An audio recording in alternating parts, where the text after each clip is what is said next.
ओम शांति। हम अव्यक्त मुरली रिवाइज कर रहे हैं। आज की अव्यक्त मुरली है 352। बाप के डायरेक्ट बच्चे ही डबल पूजा के अधिकारी बने। तो हम जब से मुरलियों को रिवाइज करना शुरू किया है, आज हमारी 352वीं मुरली है। तो ड्यू डेट आती है ना, नहीं, और इसमें डेट तो है, ये 24 मई 1977 को शिव बाबा ने चलाई थी और हमारी गिनती के हिसाब से 352वीं मुरली है। बाप के डायरेक्ट बच्चे ही डबल पूजा के अधिकारी बनते, जिन्होंने शिव बाबा से, ब्रह्मा बाबा से डायरेक्ट जन्म लिया है, वो उनकी डबल पूजा होती है। डबल पूजा का मतलब क्या होता है? तो सबसे पहले ज्ञान में आए। हाँ, उनकी डबल पूजा का क्या मतलब होता है? कौन बताएगा? शिवलिंग के साथ शालिग्राम के रूप में भी पूजे जाते हैं और उनकी जड़ मूर्तियों की भी पूजा होती है। ठीक है।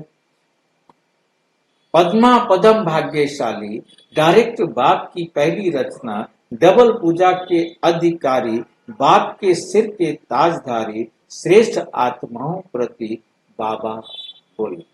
क्या कहते हैं? बाप दादा हर एक बच्चे के भाग्य को देख हर्षित हो रहे हैं। सारे विश्व बताएं यहाँ पर, सॉरी। हाँ जी, यहाँ पर मिस कर दिया था। कोई बात नहीं। बाप के सिर के ताजधारी श्रेष्ठ आत्माओं प्रति बाबा बोले। जो बाप के सिर के ताजधारी, बाप के सिर के ताजधारी, और सिर के ताजधारी कौन है?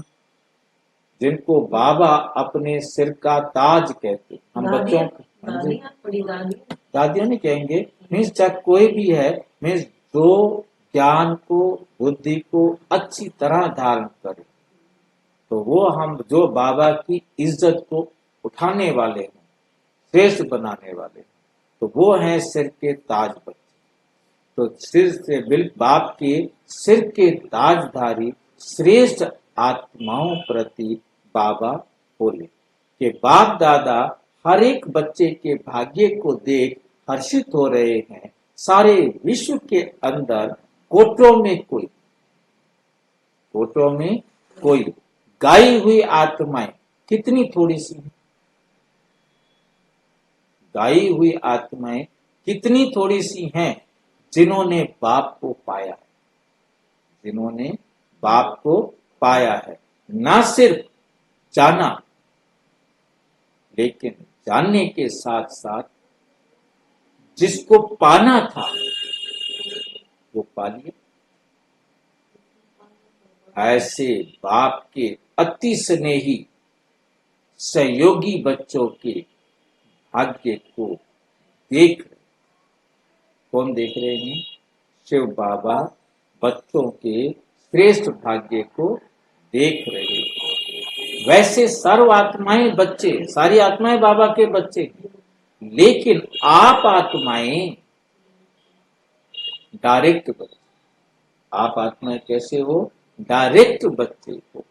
शिववंशी ब्रह्मा कुमार और ब्रह्मा कुमारियां, शिववंशी हो और ब्रह्मा कुमार ब्रह्मा कुमारियां हो। सारे विश्व में जो भी अन्य आत्माएं धर्म के क्षेत्र में व राज्य के क्षेत्र में महान व नामी ग्रामी बने, धर्म पिताएं बने हैं, जगत गुरु कहलाने वाले बने हैं, लेकिन माता पिता के संबंध से अलौकिक जन्म और पालना किसी को भी प्राप्त नहीं। माता पिता से, ब्रह्मा माँ से और शिव बाप से उनका जन्म हो, ये पालना किसी को भी प्राप्त नहीं। मुखवंशावली है ना, मुखवंशावली। मतलब वो अलौकिक जन्म है ना। माता पिता के संबंध से अलौकिक जन्म और पालना किसी को भी प्राप्त नहीं। अलौकिक माता पिता का अनुभव स्वप्न में भी नहीं करते। बाकी दुनिया वाले स्वप्न में भी उसका अनुभव नहीं कर सकते। और आप श्रेष्ठ आत्माएं व पद्मा पदम पति आत्माएं हर रोज माता पिता की व सर्व संबंधों की याद प्यार लेने के पात्र, हर रोज याद प्यार मिलती है ना सिर्फ याद प्यार, लेकिन स्वयं सर्वशक्तिवान बाप आप बच्चों का सेवक बन हर कदम में साथ निभाता है। अति स्नेह से सिर का ताज बनाकर, नैनों का सितारा बनाकर साथ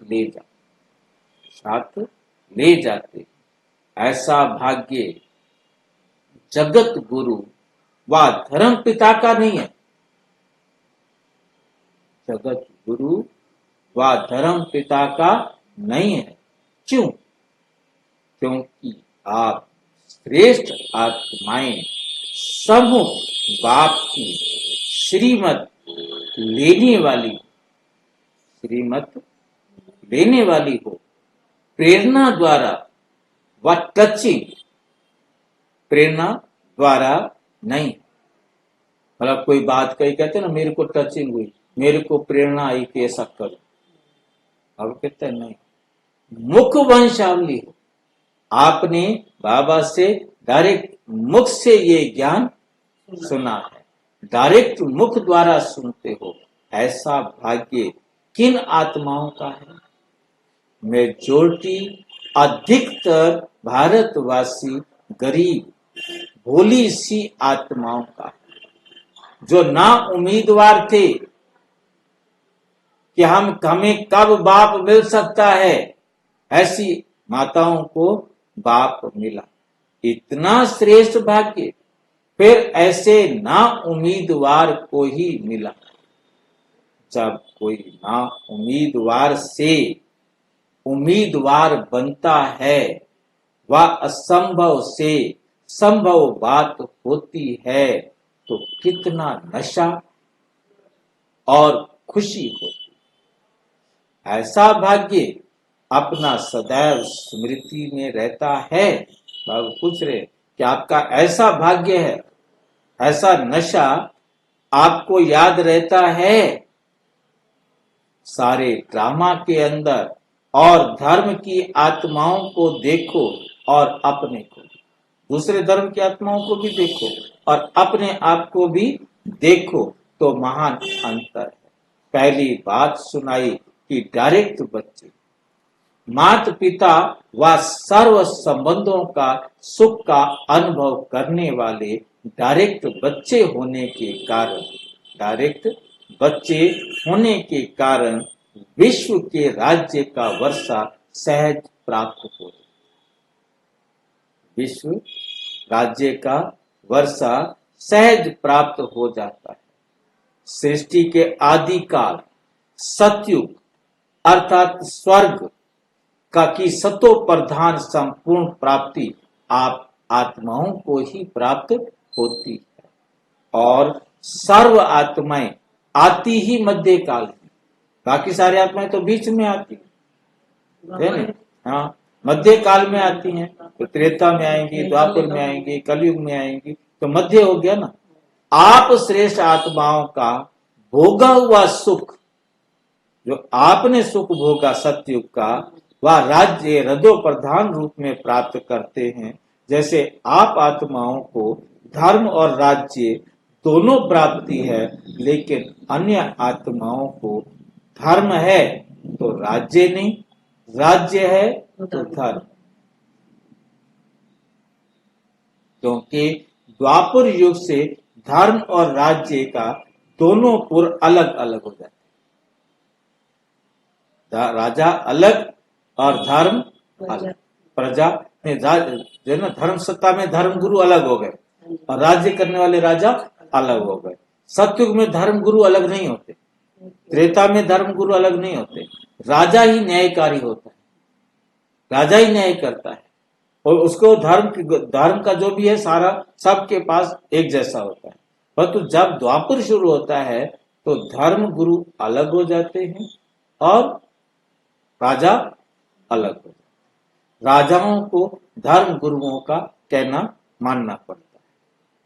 और आज तो धर्म गुरुओं का भी कहना नहीं मानते, धर्म गुरु उनका कहना मानते। जैसे अनेक धर्म हो जाते हैं ना भाई जी, इसको तो सब अपने अपने धर्मों में, कोई कन्वर्ट हो जाता है, कोई कैसे नहीं।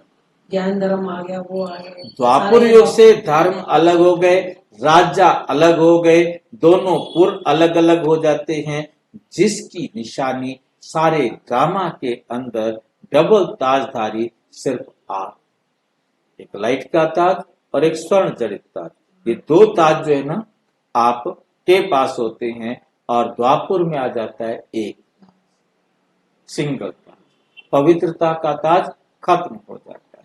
और कोई देखा, और भी विशेषताएं हैं, संपूर्ण प्राप्ति अर्थात तन मन धन संबंध और प्रकृति के सर्व सुख, जिसमें आप प्राप्त कोई वस्तु नहीं, अप्राप्त कोई वस्तु नहीं, दुख का नामो निशान नहीं, ऐसी श्रेष्ठ प्राप्ति अन्य कोई आत्मा को प्राप्त नहीं होती।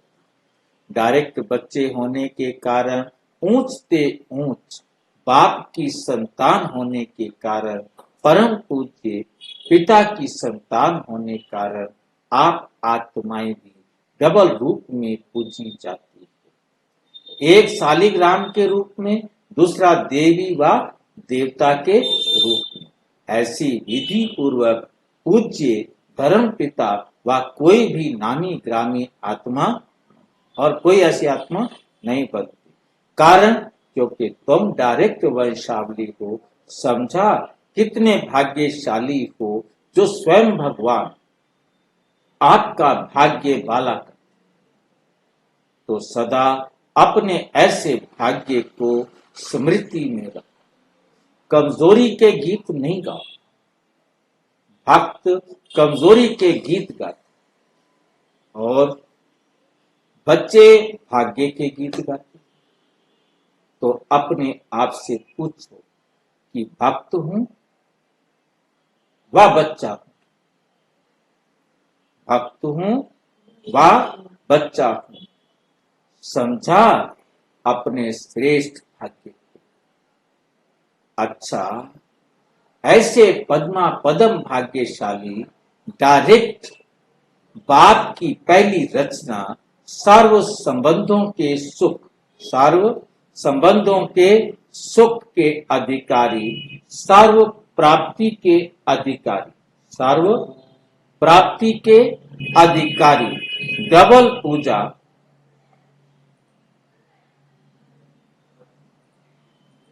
के, डबल पूजा के अधिकारी, बाप के भी सिर के ताजधारी, ऐसी श्रेष्ठ आत्माओं को बाप दादा का याद, प्यार और नमस्ते। हम बच्चों की भी बाप दादा को नमस्ते नमस्ते। अच्छा, ओम शांति।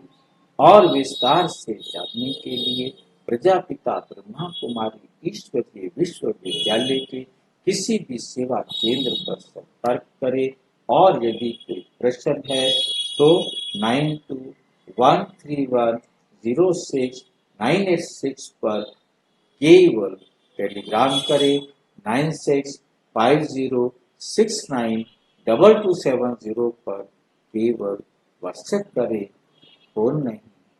ओम शांति। ओम